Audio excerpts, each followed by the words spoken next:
Yeah, here we go now, baby. Right back into the action for another day of the week. Welcome to the Mega Football Friday edition of Before You Bet.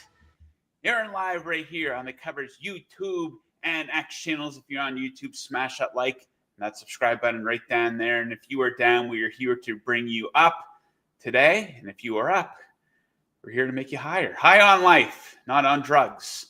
Although producer Mick was bragging about a new water bomb that he's getting for Christmas. So good for producer Mick there. A great big show planned for you guys today. It is a light weekend, obviously, in college football, but there is still a lot to cover. Brad Powers will be by in a matter of seconds to look at a couple games this weekend and also a couple best bets for bowl season. Going to get his opinion on Bill Belichick to North Carolina here as well. It is a Friday show, so we will have our usual avalanche of picks for the National Football League. 9 total for the Sunday games, a teaser, spreads, totals, and props. And then in the third segment of the show, we will be covering the National Basketball Association, where my picks went 0-2 last night. So I will look to bounce back. Thankfully, though, I went 2-0 on Thursday Night Football. So hopefully some winning results on the show here today. If you guys want to participate on the show, very easy to do so. Hit up that live chat. Let us know what you like this weekend in sports. Tommy Finn, me and Joe have beef. Powers and Jingles are the goats. So I don't know what Tommy Finn is referring to about the beef we might have. I don't have many beefs with many people in life, but yeah, I don't know. Maybe Tommy can elaborate on that. Okay, let's talk some college football. And if we're talking college football, we were doing it with our man down there in Las Vegas, sunny Las Vegas. Brad, how you doing today? Hey, doing well. Thanks for having me. Okay, Brad, so we got to ask you about the story of the week here in college football. Bill Belichick is the new coach here at North Carolina. Now, when they said he was interviewing with them last week, I just, I didn't take it very seriously. I thought it was something he was maybe doing to pass the time, but we all see the press conference yesterday. He's the head coach at North Carolina. Your thoughts, your take on this situation? I'm pretty pessimistic about the chances of it succeeding, short-term and long-term. I'd like to see how he's going to fill out his staff. Some of the early staff rumors out there and announced, I'm not a fan of. So we'll see. I also like to see how he handles the portal because the roster is going to take a hell of a hit.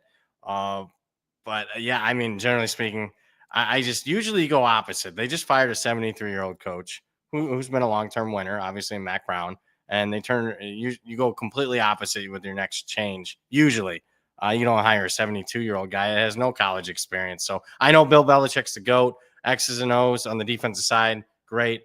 But in college, you need players, and I'm anxious to see how many recruiters he puts on the staff because that's everything in today's day and age. So what are you hearing about the coaching staff? Is it a getting the band back together situation with Matt Patricia and Josh McDaniels and the fellas, or what? That's what the rumors are. Obviously, his son would play a critical role. Yes. His son did get some college experience as a defense coordinator at Washington this year. I wasn't overwhelmed with their performance this year on the defensive side. So we'll see how that works out. The GM is Michael Lombardi, who runs around in our circles for the last few years. He's been on a gambling show for the last 5 years. Yeah. He doesn't have much experience at the college level. I mean, the win total 7.5. It's already posted under for me. Yeah, some of these guys are a little long in the tooth, and we were discussing this on the show yesterday. You can see the parallels with Deion Sanders, whereas people are tuning into the teams that Deion is coaching for the head coach. Usually that's not something you see a lot in sports, whether it be college or the NFL, but I think people will be interested to it's great for college football. I took more of what I think it's going to be, but I mean, it's got more people talking about college football. So in that regard, I love it.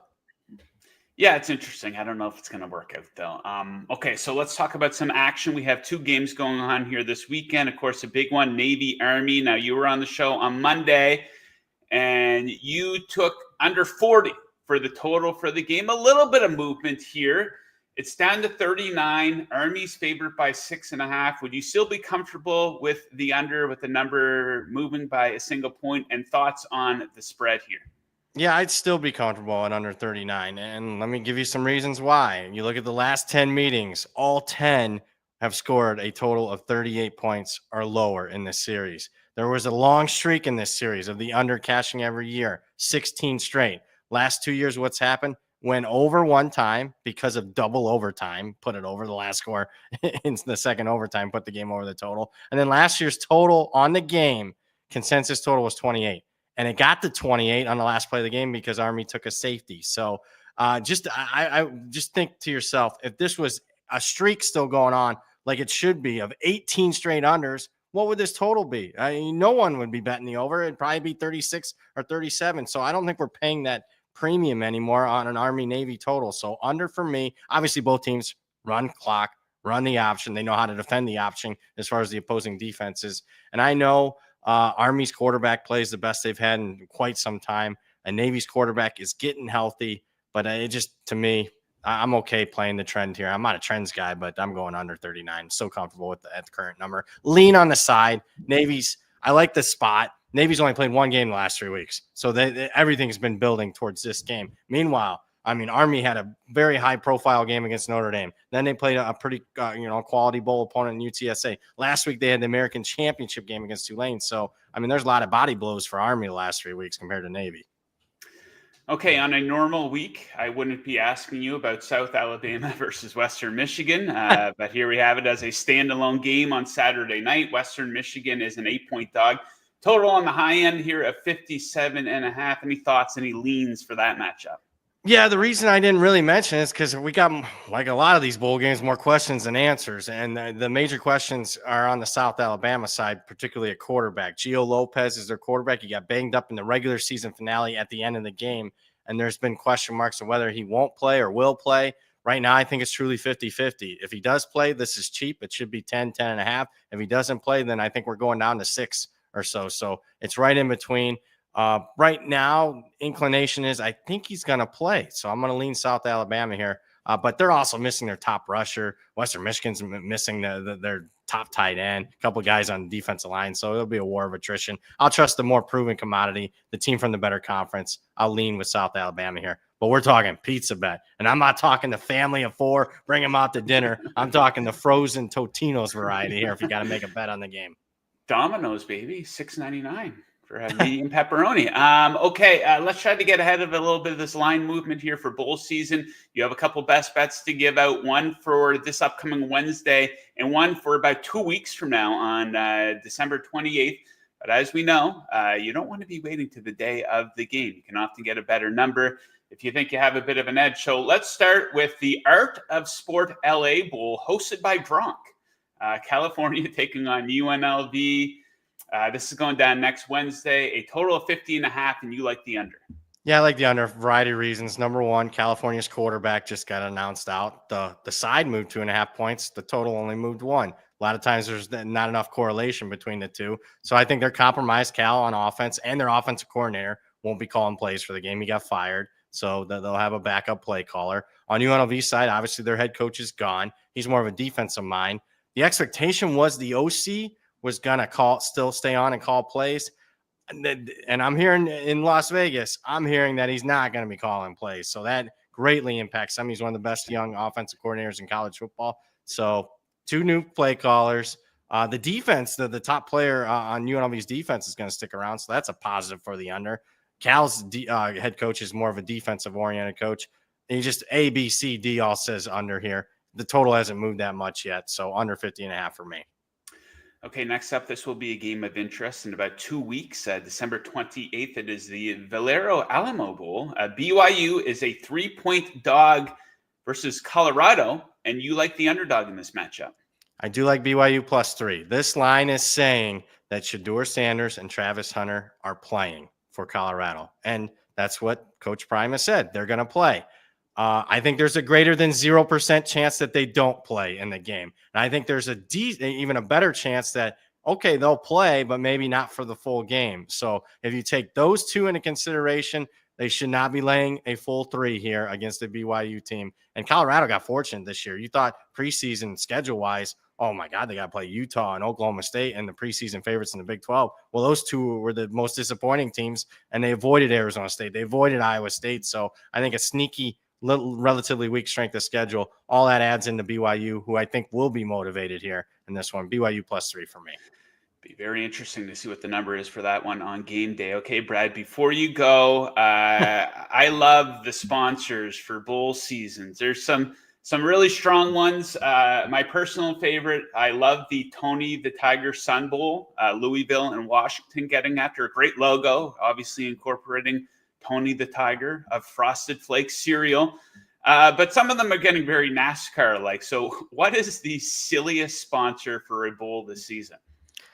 Snoop Dogg, Arizona Bowl. Look forward to it. I don't know if there'll be some recreational activities there involved in the game, but at least maybe we'll get a Snoop Dogg performance before the game. Maybe some classic phrases there. But Snoop Dogg, Arizona Bowl is probably my favorite. I will say the last couple of years, the two that have done it the best as far as promotion and really leaning into what their products are and incorporating it into the bowl game itself. The Duke's Mayo Bowl has done a good job, and the Pop-Tarts Bowl has really done a good job making it fun, and that's what bowl games should be. So the official name of the Snoop Dogg one, I have it up. Bowlseason.com has them all listed. It is the Snoop Dogg Arizona Bowl presented by Gin and Juice by Dre and Snoop. There you go. That should be a good one. That's a lot of text to fit into a graphic or a logo. Okay, so Brad, you're going to be with us every single Monday and every single Friday throughout bowl season. So that means, of course, you're going to be with us this upcoming Monday. We have a bunch of bowl games that we'll be getting into Monday through Thursday next week. So until then, enjoy, I guess, what will be a light weekend of betting for you here this weekend. And we'll catch you on Monday. Sounds good. Thanks for having me as always, Joe. Yes, sir. All right. The man right there down in Las Vegas.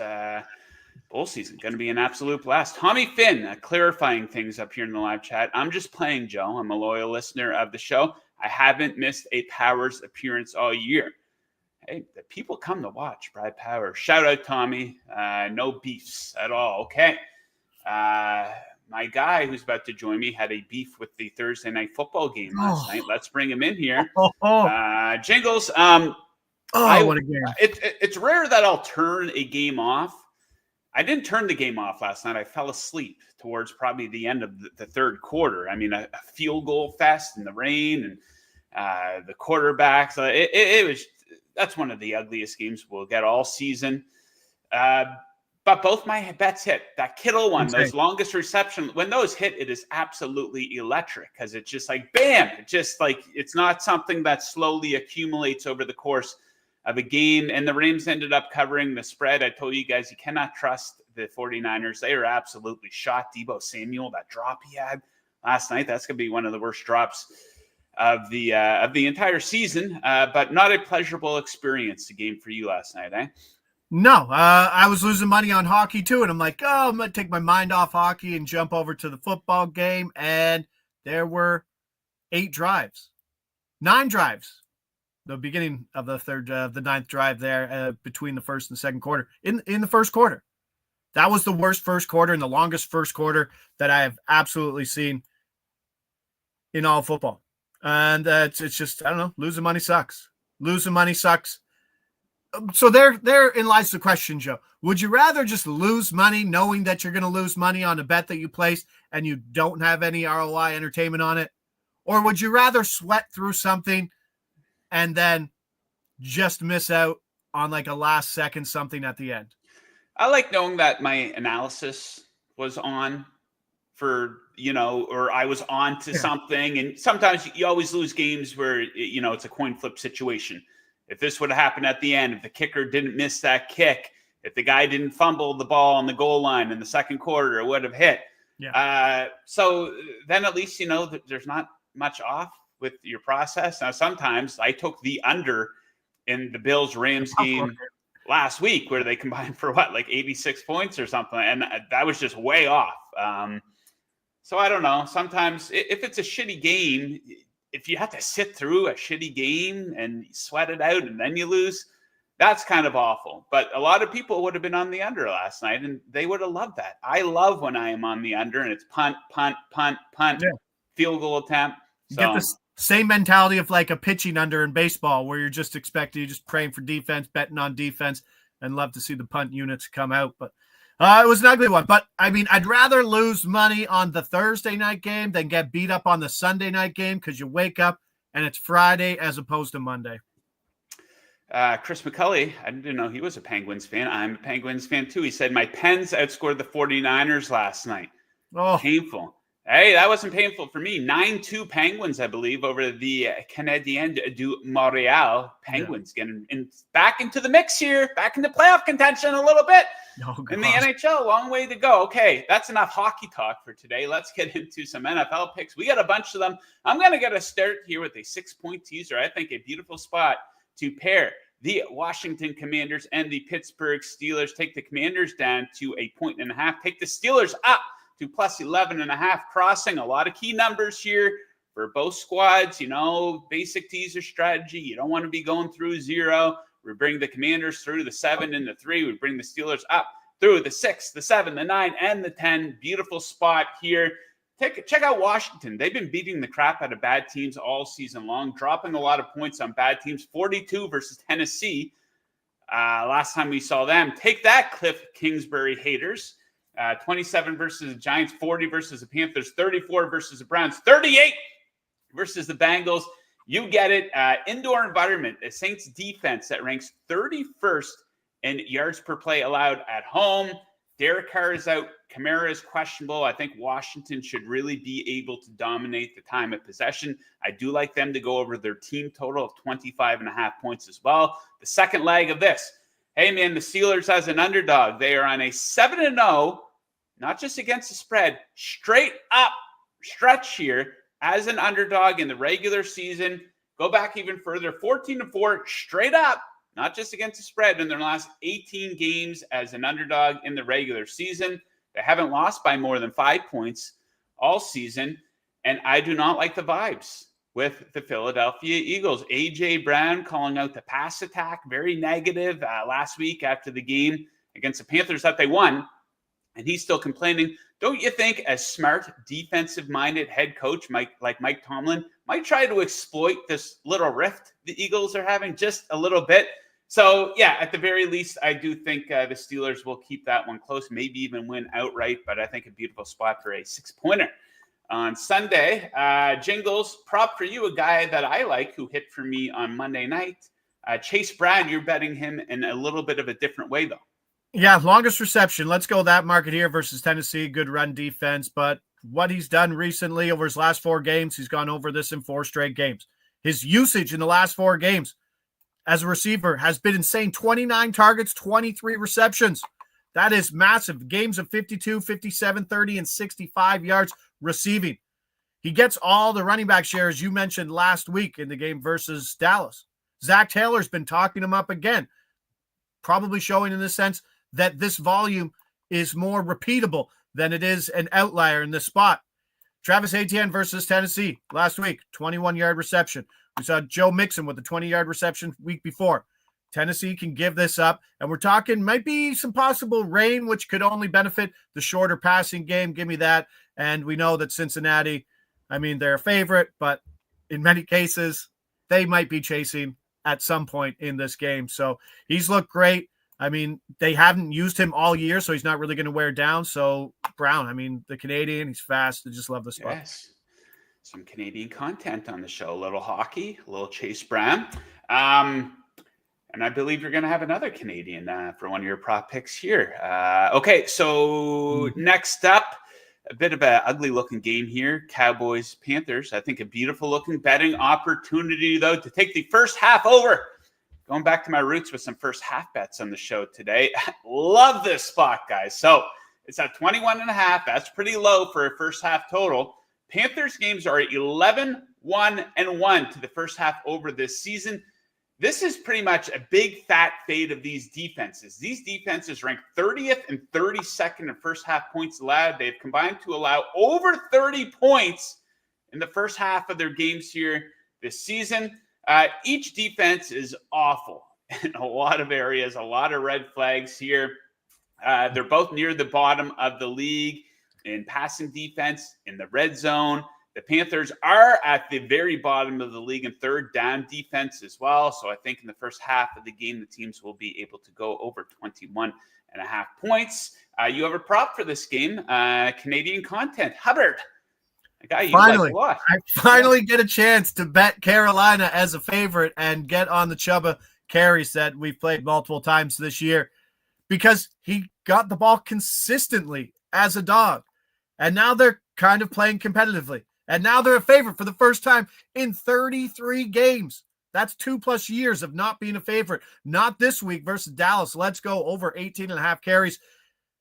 I mean, everything's setting up really nice in this spot. We see the awful injury to Jonathan Brooks. Sanders is out.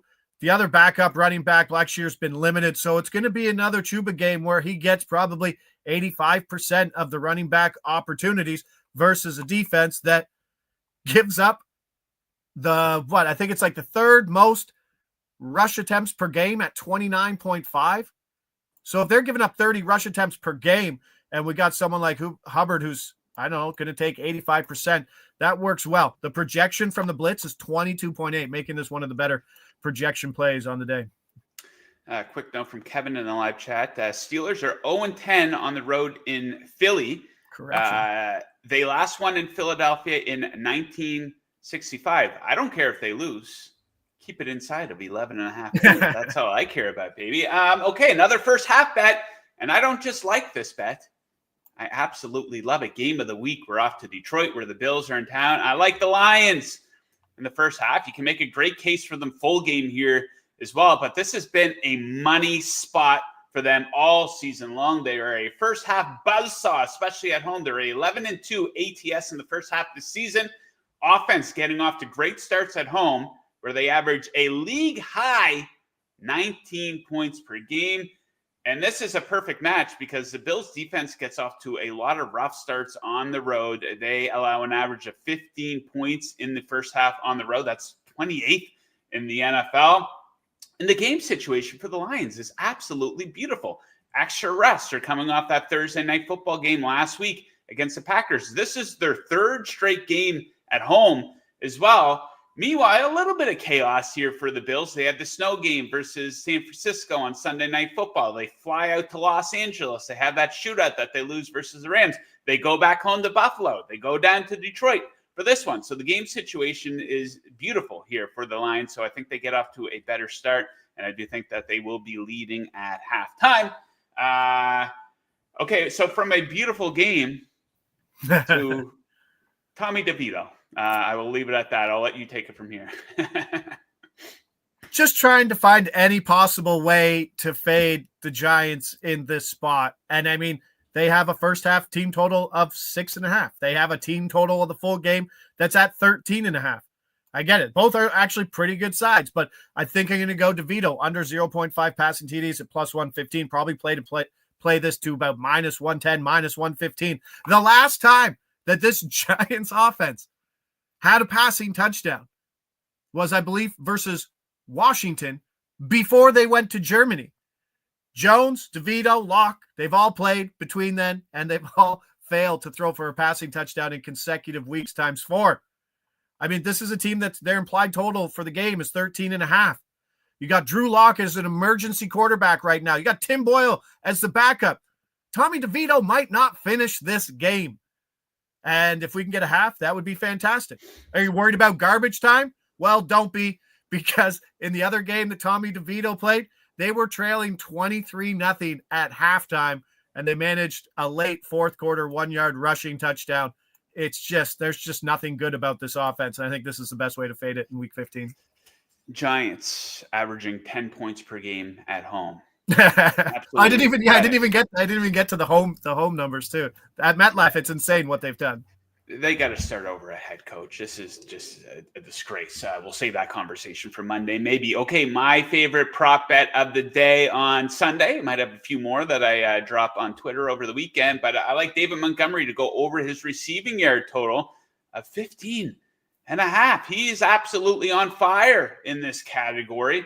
20 or more receiving yards in 6 straight games for him. This is a man with a very high ceiling when it comes to receiving yards. 30 plus receiving yards on 6 occasions already this season. And to bring it all together, one of the reasons that I love this bet is because this is a major weakness for the Buffalo Bills. They have allowed the 3rd most receiving yards to running backs this season, an average of 44.5. Should be plenty of meat on the bone for both Montgomery and Gibbs. I'll go with Montgomery because he is hot in this spot. Okay, 2 for you. Another way to fade the Saints. We do not like the Saints here this weekend, and you have a very interesting way to fade them. Break this one down. First half team total. Taking a page out of your book, going first half. Let's go team total under 9.5. I mean, you're on your third string quarterback. That's bad enough. Okay, it's his first start, and he's facing a team in Washington off the bye. Jake Haener, 14 for 29 in his career, 7 games, sub 50% completion percentage. That's bad. And you kind of are expecting things to be very conservative with this offense right out of the gates in their scripted plays. Why? Because they don't have anybody on offense who can do anything. Taysom Hill's out, Chris Olave, Raheem Shaheed, and Bub Means. They're all out. And guess what? Kamara and Juwan Johnson are both questionable. Like, his number one passing option could be Foster Moreau in this game and Cedric Wilson. It's so bad in this situation. And you just expect Washington to just keep running the ball. Now that Brian Robinson's had another week, he's been in and out of the lineup, but he's been fantastic when he's in. They could just suck that clock all game to take another page out of your book. But let's go. I know, but like, it's just that this is being offense that could have zero rhythm in the first half of this game for sure. Okay, let's wrap things up here with, I don't think it's an exaggeration to say that Jameis Winston is the most volatile player in the history of the NFL. Any given day, he can produce 5 touchdowns. The issue is that at least one of them is going to the other team here, right? You have a bet for him on Sunday, one of the funnest players in the NFL too. What do you like for Jameis? Wouldn't it be so cool if he went in there and just finally just destroyed Kansas City and a team that needs to just get beat up in week? But like, Kansas City probably needs like a good beat up game. I mean, they got the Buffalo game, but everybody wants to see it, including myself. But this number, I don't get it. Like, this should be a one that everybody goes every week. Oh, Jameis Winston's playing. Let's go get his pass attempts, and you go get it. And it's a price that you probably have to pay a tax on as a recreational bettor or public bettor. But it doesn't move much. I don't get this. He's 4-1 to the over in all of his starts. He's had 40-plus pass attempts, not just over. He's got 40-plus in 4 of his 5 games. The only game he hasn't gone over was the Pittsburgh game in the second half that snowed. Wasn't, I'll say, maybe outside of the Buffalo game, the most beautiful game to watch of the year, but it wasn't the best passing conditions ever. And this sets up well for him versus Kansas City's good run defense and a 4-point home dog. And the thing that got me about it was because I was on Nick Chubb running last week, and I thought, absolutely, after his, 3 interceptions, 2 pick sixes, might have been 4. After that game, I thought, okay, for sure, Stefanski's going to want to run the ball. Let's go. No, they first down passing again. Like, they're just going to roll with it. Maybe a little worried that they may maybe make a quarterback change, but let's say he sticks in. I want to see him beat Kansas City. And this is something that I'd play to 40. And I think you can get like the 40 attempts, 300 yards and 2 TDs for like plus 900. And that's all in the realm of Jameis Winston props for sure. Yeah, everyone's turning on the Kansas City Chiefs, including, I'm sick of them. I don't want to see them and do the thing where, they sleepwalk through the regular season, then they turn back into themselves here in the playoffs. I do not want to do another Kansas City Chiefs Super Bowl. I'm not interested in Kelsey and Taylor Swift. Good for them. And Mahomes' wife and brother in the mix. And Andy Reid, what a great guy. Exhaustion has hit with the Kansas City Chiefs. Let's get the Buffalo Bills in. Player, Joe. One other player in all of football who could shout at their coach in the middle of the Super Bowl as aggressively as Travis Kelce did last year and it not even be a talking point later. Yeah, I forgot about that. That was aggressive. That was maybe the most aggressive thing I've seen on the sidelines between player and coach. Yeah, I've had it with the Chiefs. They'll get back on track at some point here. They still only have 1 loss this season, though, right? Buffalo. They're ridiculous. All right, buddy. We will leave it at that. You will, of course, be with us again on Monday. We have a Monday night football doubleheader. The games aren't the best looking.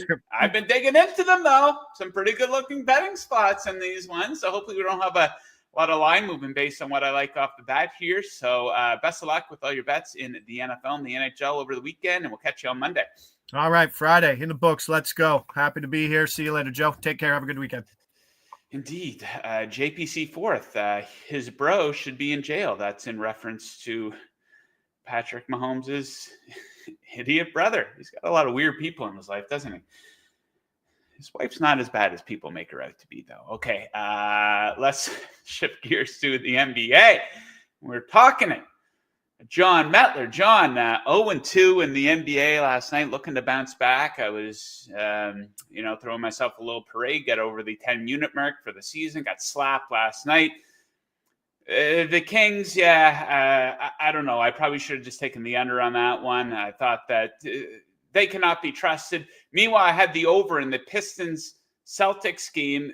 That game, I think they only had 42 points in the first quarter. Now, they made a push. I think they got to 222 combined. I had it at, 226 and a half or something like that. But it wasn't to be. Any thoughts on what we saw out of the NBA there last night? Yeah, my assist props have been terrible all week. And I was, Terry Rozier had none. And then I was watching Domantas Sabonis and he had 4 and I needed 6. And beginning of the fourth quarter, they took one away and he went down to 3. And I was like, yeah, that sums up the week. We're going to bed here. I'm not even going to watch the end of this fourth quarter. So the assist props, I don't think have I hit an assist prop all week? I know I hit Lou Dort and Keegan Murray points on this show, but I don't think I've hit an assist prop. So hopefully we got the right guys today. Let's go. Okay. So, John, we didn't plan this. I think there's 7-8 games on the board tonight, and we have 5 picks between the two of us, and 4 of them are for the Pacers and 76ers game. Hey, it is what it is here. So we have 3 props. I'm on the total. Why don't you get us started with that prop for Paul George? Yeah, I went Paul George. So I bet this over 16.5 points minus 115. It's moved to 17.5. It's moved pretty aggressively here. The best price now is 17.5, but minus, I think 107 minus 108 is what I'm seeing. I just don't think they know really how to price. You haven't really seen it, right? You haven't seen Tyrese Maxey, Joel Embiid, Paul George. I don't think they know how to price the 3 of them playing together. And the couple of games here that Paul George has played with them, the last time he just had a bad shooting performance, so he went under. And the other time he left about 17 minutes. I think he only had 2 points. So the games he has played with Embiid, he's been going under, but I wouldn't say it's necessarily because they can't play together or something like that. So I think it just came out with an awkward price and you're kind of seeing it get corrected right now. And when you look at the matchup specifically to the Pacers, they're the 76ers, the Pacers, I think Nembhard's back. So he'll be on Tyrese Maxey. That's their best defender. But in terms of a second wing defender, like Benedict Mathurin, he doesn't guard. Tyrese Halliburton, he doesn't guard. So I think Paul George should have an advantage on that end of the floor. And again, just a small narrative thing, he's playing the Pacers. I think if you can get an NBA player in a spot where they might be slightly more motivated, as someone who spent a lot of years playing for the Pacers, I went with Paul George over. Yeah, these 76ers games are a little tricky to handicap based on, guys, I like to dig into a lot of stats and stuff like that. And they've had obviously significant players in and out of the lineup all season. So my pick on the total, I'm going to go with the over 227.5. And a lot of this is based on trends and the recent history we've seen between these teams. So they have a history of absolutely obliterating this number of 227.5 against each other. So 7 straight overs between these teams. And 6 of these games saw them combined for 255 or more points, flying over this number. Just no defense whatsoever when these teams have gotten together over the past couple seasons. Look at the Pacers defense when they go on the road. They get absolutely cooked. 26 in points allowed at 119.1. The 3-point defense is just god-awful. And this pattern of high-scoring games when the Pacers go on the road as well. 6 of their last 7 games have gotten into the 230s. Average combined score of 237.8 over their last 11 road games. So I think we're going to see a lot of scoring in this one, over 227.5. 2 more to go for Pacers Sixers. Some very well-rounded coverage for this game. Not so much the other games. Siakam, what do you like for him tonight? It's a good thing you have the over on the game total here because we're going over assist points. So I'm Pascal Siakam over 2.5 assists. He's gone under this number 4 straight. It's dropped it from 3.5 down to 2.5. And the juice it's increased juice now, but it's not high enough by any means when you're looking at the projections. Even at 3.5, Siakam's kind of a guy you need to look at in terms of his over and stuff. Against the 76ers, obviously the Pacers like to push the ball. They can do it with Siakam and transition. He's a very good transition player. It's why they traded for him. And I think there's going to be an emphasis from like a strategy standpoint to do that, which is good for your overplay as well on the game total, because you want to beat Embiid down the floor. You want to make Embiid run. You don't want to face his rim protection. And I think you're going to see Siakam push the ball right off the rebound, and that could start to get him some potential assists. And then just even in the half court, when they do get stuck in the half court, I think you're going to see like a smaller defender on him, and they're going to need to kind of help, and he's kind of going to be a problem for them. So I think that will also generate potential assists. So 2.5, I think that's too low for Siakam in this matchup. So give me the over. Okay, tonight I will be backing my favorite player. I have nothing but good things to say about Joel Embiid, and I will be taking him to go over his point total 29.5. So I talked about all the high-scoring games between these teams over the past couple seasons. Well, Embiid has been doing a lot of that scoring. He absolutely owns the Pacers. 31 or more points in 5 straight against them, and in 10 of the last 12. Now, small sample sizes to work off if you were Joel Embiid, obviously, but he did look like his normal self in his return to action on Sunday. He had 31 points in 33 minutes, a ridiculous shot volume in that game against the Bulls. He had 28 shot attempts. I think maybe that's a sign that they're looking to get him going right off the bat here, and I think we could see the same tonight. This is just his second home game of the season, his first in over a month, and many paths to scoring here for Embiid in this one. Expect to see him on the free throw line a lot. The Pacers allow a lot of free throws and dominance in the paint. This is one of the worst interior defenses in the National Basketball Association. Let's go. My favorite player, Joel Embiid. Okay, now time for a non-Pacers Sixers pick, a man by the name of Kevin Durant, who's back in the lineup tonight. Yeah, he's been not too kind to us, and with the assist prop, and I was joking maybe a week ago when he got injured, I'm like, when he comes back, I'm betting it again, and they gave us 3.5 plus 133, so we are absolutely betting it again. Even last time, so what that game he got injured in the first half, he played 16 minutes, he had 2 assists, we had over 2.5, so the bet lost, it goes under. He had 7 potential assists in that first half. Like that, he easily could have went over the number just in the first half. He's playing the Jazz.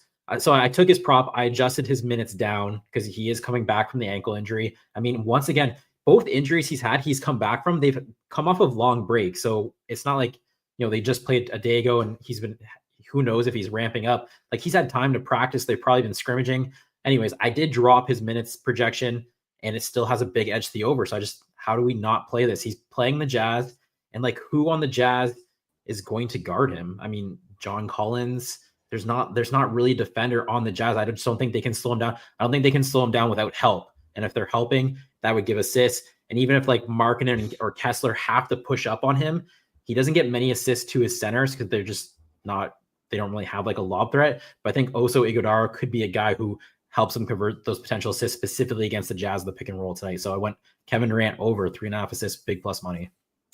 Okay, John, before we wrap things up, NBA Cup continues. It looks like tomorrow teams are off to Las Vegas. When does the championship game for that get played? Is that Tuesday?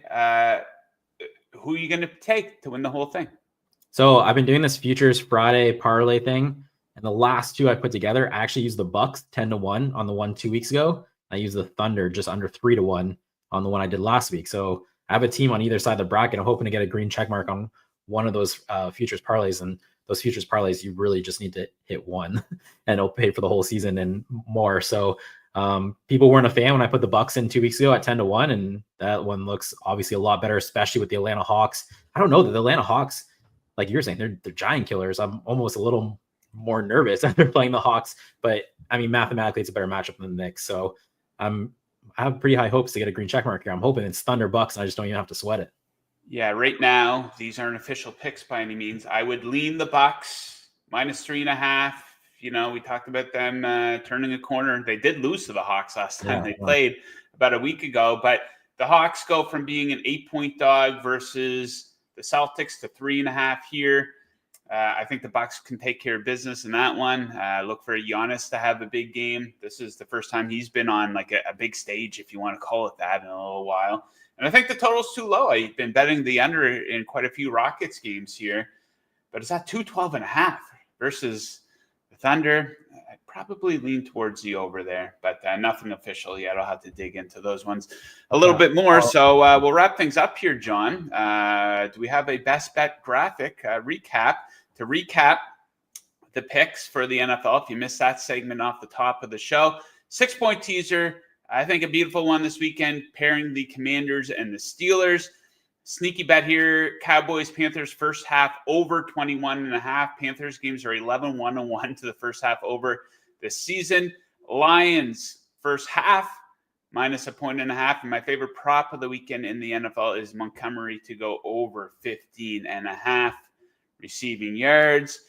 Jingles went with 5. Chase Brown over 13.5 for his longest reception. Hubbard over 18.5 carries. Tommy DeVito, baby, under half a touchdown pass. Saints first half team total under 9.5. Jameis Winston over 35.5 pass yards. And we got the NBA graphic here. A lot of people are going to be we're bringing up the ratings for this Pacers Sixers game tonight, John. I like the over 27.5. I like Embiid to go over 29.5 points. Metler likes George over 17.5. Siakam over 2.5 assists, and Kevin Durant over 3.5 assists. 50 minutes. I will be in a dentist chair, John. I have a dental appointment. Does your dentist talk to you while they're cleaning your teeth? A little bit. They have the thing, though, that's up in the ceiling so you can watch TV. Oh, I don't have that. Which I really like, which is really cool. But I do that. Everyone does that dumb thing where I'm about to go to the dentist, so I'm going to floss and brush my teeth and try to trick them. That's like you're bringing your car to get worked on, so you decide to go to the car wash beforehand or something. It makes no sense. I don't even know if I want to share this, but I have a friend who does the complete opposite, and he's like adamant about it. He goes and gets a slice of pizza, then goes to the dentist because he's like, they're about to clean my teeth. And I was like, oh, that's being an asshole. Yeah, you're like the only person I know in the whole world who does. Everyone is like, brush their teeth 3 times, floss like 3 more times, like you're trying to put on a show type thing, right? So he's the only person I know who does that. I think it's so weird. I'm going to go crush a sleeve of Oreos in the parking lot and wash it back with some Coca-Cola and just go in there. Could you imagine that? I would be asked to leave. Yeah. I would not want my business. That affects Darren's question there on the over-under on cavities. It's got to be under. Oh, it's under? I'm an under too. 0.5, baby. I take care of these pearly whites. I only got 1 set left, man. So you got to take care of them, right? Okay, fun week here on Before You Bet. Hopefully we will finish strong. A lot of winners tonight and into the weekend. Great big week coming up tomorrow or next week on the show. Bowl season kicks off, so we're going to be all over that, all over the NBA Cup final here next week. And NFL, a lot going on. Some Saturday games next week. So we're going to be all over everything to close out 2024 here on the show. And I will remind you, thank you to producer Mick for putting this in the live chat. If you guys missed it, a college football playoff preview, a very efficient 20 minutes. It is myself, it is Brad Powers, it is Jake Butt, kind of getting a couple different perspectives on their picks for the overall winners, some long shots that they like, some opinion on the first round matchups. That is on the Covers YouTube channel. Make sure you check that out. Make sure you are subscribed to the channel. If you like the show, if you watch us every day, and if you are not subscribed, come on, throw us a bone. Hit that subscribe button, baby. It makes me and John look good, and producer Mick as well. Okay, let's leave it at that. Thank you to my 3 guests for joining today. Thank you to producer Mick. Did a great job putting the show together today and throughout the week. Thank you to our sponsor, BetMGM. Make sure you check them out for all your sports betting needs. And thank you to all of the great viewers for tuning in this week. Best of luck with your bets, guys, and we will catch you on Monday. Let's go Lions. First half, baby. Woo!